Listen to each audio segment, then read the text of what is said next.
Good morning. The time is 6 o'clock on October 14th. Welcome to Newswatch 12 this morning. You're taking a live look at Chiloquin from the Klamoya Casino. I'm Danny Stepanovich, but first we want to turn over to Storm Tracker 12 meteorologist Sarah Kress. Sarah, what can we expect today? Yeah, today we can expect to have a chilly start to your morning. It is going to be on the drier side. We're not looking like we are going to get a lot of rain.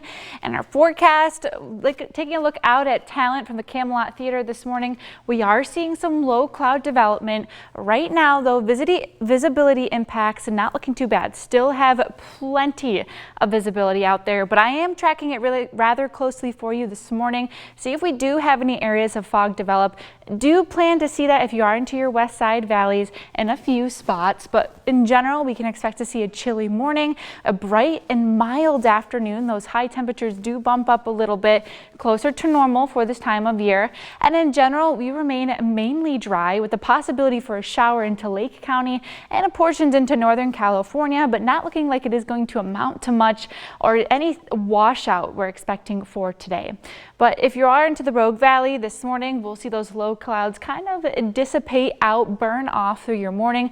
Lots of sunshine will join us for the rest of the day, and those temperatures will bump up a little bit more. We'll be into the upper 60s, which is going to feel a bit more comfortable than those lower 50s we saw yesterday. And now this morning, temperatures starting off into the 40s. Now it is going to feel maybe just a little bit warmer this morning because we are seeing those low level clouds develop, but areas over east side waking up into the 30s as you're heading out the door. Expect to layer up a bit, not expected to be really hot into your afternoon, but definitely a bit warmer where you might want to shut off just one of those layers you're heading out the door with today.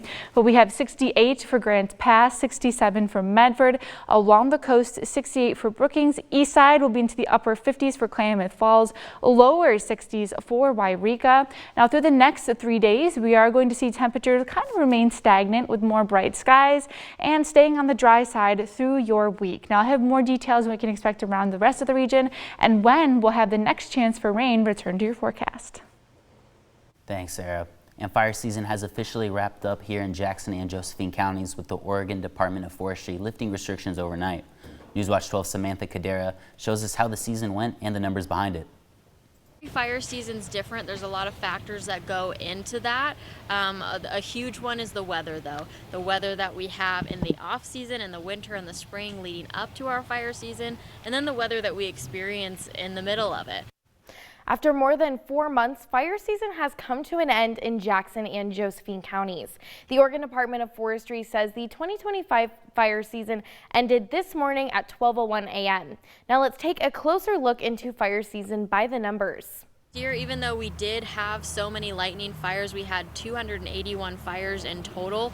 It only burned 3,500 acres, and that's up on fires, but actually down on the acres affected, which is always our goal. This year's fire season lasted 135 days starting on June 1st. Despite a busy stretch of lightning-caused fires, in total there were 281 fires reported, burning about 3,558 acres. ODF says 92% of those fires were contained before reaching 10 acres. And the largest fire this year was the Kelsey Peak Fire, 15 miles west of Glendale. It was lightning-caused and burned just over 1,000 acres in early September. And ODF is reminding residents that industrial slash burning remains prohibited, but residential debris burning can resume with local fire department permits. Reporting in studio, I'm Samantha Kadera. And with the Moon Complex still burning in the Rogue River Siskiyou National Forest, firefighters are training with helicopters for short-haul operations. Right now we're watching a Type 3 helicopter lower an EMT to rescue an individual. The process usually has a 200 to 300 foot line lowered into an area only as big as a standard pickup truck. These operations are used to transport firefighters, rescue an injured person, and quicken fire suppression. And also getting to the chopper, take a look at how the Grants Pass School District kicked off their career day. Pure Flight Aviation landed on Ingram Field, showing high school students just one of many career paths available. Students from both Grants Pass High School and Gladolia High School explore nearly 100 local colleges, businesses, and organizations. Not only is it a great opportunity for these students to learn more about various industries, it helps build partnerships across the community. What do you do? Our Newswatch 12 team has been looking forward to seeing our meteorologist Sarah Kress and reporter Grace Ritz get quite the fright after their trip to 23 Screams on Friday. But it turns out this haunted corn maze has a unique twist. Grace and I are here at Fort Vanoy Farms in Grants Pass, where we're about to do the 23 Screams haunted corn maze. Yeah, we're a little bit terrified. As you can see behind us, they got a little clown poking out, getting ready to scare us just here soon. You are definitely going to see us. Oh, you're gonna And unfortunately, we are the first run of the night.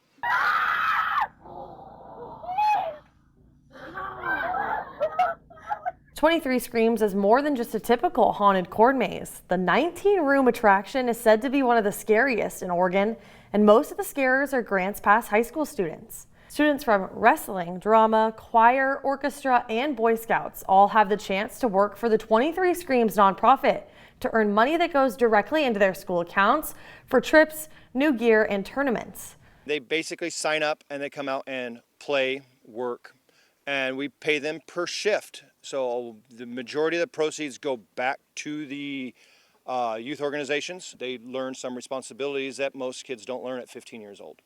When not at school or attending their extracurricular activities, the students transform into creatures and characters who have mastered the skill of the haunt. It's the thrill of scaring people. It is just fun, so.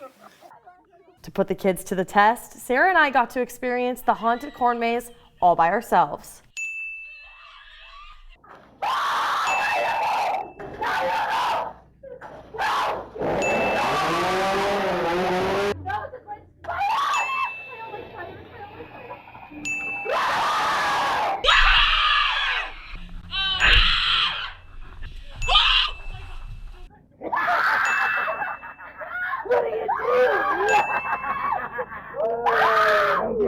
We finally just made it through the whole maze, and let me tell you, they say that it's one of the scariest attractions in Oregon, and it definitely got us good. You know, you're supposed to get 23 screams, and we probably hit 23 screams within the first like 30 seconds. 30 seconds. So this was definitely worth coming, and you should come out here too. Reporting in Grants Pass, I'm Grace. And I'm Sarah. As you can see, fall is in full swing in Grants Pass and at Fort Vanoy Farms. That means family-friendly games, pumpkins, and corn mazes. The local family farm was started by owner Bob Cruz, who wanted to teach people where their food really comes from. We had met people who didn't know where their food came from, and so we were growing food, and so we started this so the kids could come out and find out that a pumpkin grows in a field, not in a box in front of Walmart. Families can explore the 8-acre corn maze, ride the cow train, or try the famous pumpkin cannon. And at night, the farm transforms into the 23 Screams haunted corn maze. The pumpkin patch and attractions run through Halloween. For more hours and event details, you can find more on our website at kdrv.com. And Klamath County is announcing a new grant program to help farmers battle grasshopper and Mormon cricket infestations. As these infestations continue to threaten local agriculture, the county is reimbursing those who are financially impacted. A special grant committee will review applications and make sure funding recommendations go to the Board of Commissioners. For more details on the grant and a link to the grant application, you can find it on our website. And the College of the Siskiyous is celebrating a fresh start after breaking ground on a new student housing facility on the Weed campus. Despite the cold and rain, approximately 100 people came out for the official start of construction, including local and national representatives, business owners, and community members. The new housing aims to provide affordable and sustainable housing to 161 students. This isn't just a response to chronic housing shortages, but also preparation for an anticipated enrollment growth. And new this morning, a new law in California is changing how sexually violent predators are handled after release. Senate Bill 380, signed by Governor Newsom, requires the Department of State hospitals to find housing for offenders in state-run transitional facilities instead of letting them immediately return to communities. The law takes effect immediately and hopes to improve public safety and hold the state accountable. And looking ahead, the city of Medford is hosting some spooky fun on Halloween Day. The city will host a trunk or treat event in the City Hall parking lot beginning at 4:30.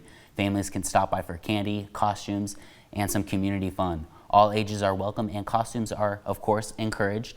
The event will run until 6:30 p.m. And Medford's Halloween party returns Friday, October 24th with a new event this year, a community chili cook-off. Hosted by Medford Parks and Recreation at Rogue X from 6 to 9 p.m. The evening will include bounce houses, music, candy, and a costume contest. Chili lovers can enter for free and compete for a prize basket, while attendees get to sample and vote for their favorites. This morning we are starting off with low clouds that have developed into our west side valleys and possibly could even see some areas of fog getting ready to head out the door. Now, because of those clouds development, we might not just drop down into the 30s, but it still is going to be rather close to it and maybe into the lower 40s heading out your door.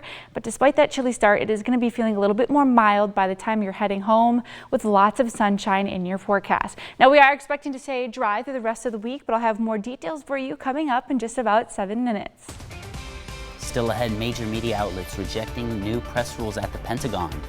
And new research shows social media is having an effect on children's brain development. The new features Instagram is implementing to protect kids coming up. Thanks for starting your morning off at Newswatch 12. You're taking a live look at South Medford at the Compass Hotel. Have a great one.